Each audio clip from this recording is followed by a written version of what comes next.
Recent గా marriage fix అయిందని 25-year-old అమ్మాయి వచ్చింది. తనకి పీసీఓడి ప్రాబ్లం ఉంది, అస్సలు పీరియడ్స్ రెగ్యులర్ గా రావు, ముందే చెక్ చేయించుకుంటే బెటర్ కదా అని వచ్చింది. సో తనకి ఒక మంచి ఇంట్రెస్టింగ్ డౌట్ అడిగింది.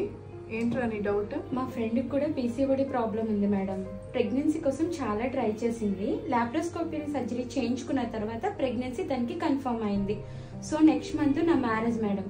ఇప్పుడు నేను లాప్రోస్కోపీ సర్జరీ చేయించుకోవచ్చా? పీసీఓడిలో సర్జరీ అవసరమా? లాప్రోస్కోపీ చేస్తే ఏంటి ఉపయోగం ఇవాళ తెలుసుకుందాం. పీసీఓడిలో రొటీన్ గా నీటి పొడగలు అంటే ఫ్లూయిడ్ ఫిల్డ్ సిస్ట్స్ అనేది ఉంటాయి. దానివల్ల ఓవరీలో ఫ్లూయిడ్ ఫిల్డ్ సిస్ట్స్ ఎక్కువ ఉండటం వల్ల హార్మోనల్ ఇంబ్యాలెన్స్ వచ్చి పీరియడ్స్ అనేది రెగ్యులర్ గా రావు.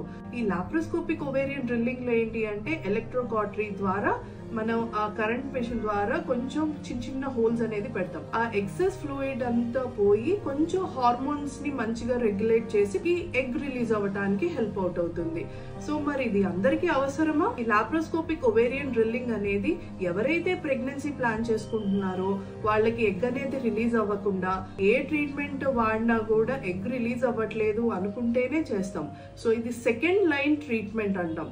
ఫస్ట్ లైన్ వచ్చేసరికి మెడిసిన్స్ వాడతారు. ఎవరైతే మందులు వాడినా చాలా కాలంగా అసలు ఎగ్ రిలీజ్ అవ్వట్లేదు, ప్రెగ్నెన్సీ రావట్లేదు, వాళ్ళకి మాత్రమే ఇది సెకండ్ లైన్ ట్రీట్మెంట్ గా యూజ్ అవుతుంది. అంతేగాని రొటీన్ గా పీసీఓడి ఉన్న వాళ్ళందరికీ ఈ సర్జరీ అయితే రికమెండ్ చేయము.